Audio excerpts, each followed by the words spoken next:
I just finished making this zebra wood and Peruvian walnut game table. I put mancala on one side, cribbage on the other, and put a tray in the middle to hold all the pieces. To make this mancala board easier to make, I've created a router template guide that fits right on top of my project piece. The nice thing about making a router template is I can repeat this project as many times as I like. I've also used this Rockler dish carving router bit, which features a radius corner and a flat bottom to make these recesses. It also has a bearing to follow my jig. Let me show you how I did it.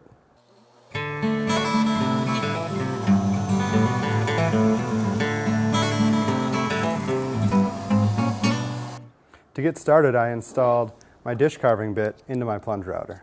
The final depth of my mancala recesses is going to be 3/8 of an inch. To get there, I'm going to take 3 1/8 passes.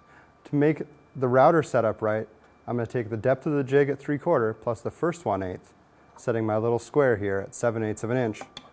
Perfect. And then I'll continue 1/8 for each additional pass.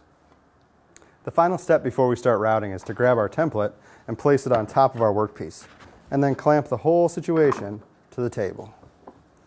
Now we're ready to route.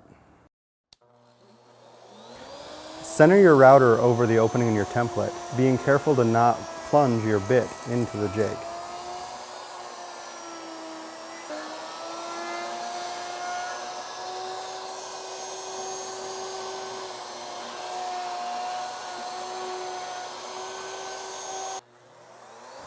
When using a template to route larger recesses, be careful not to tilt your router.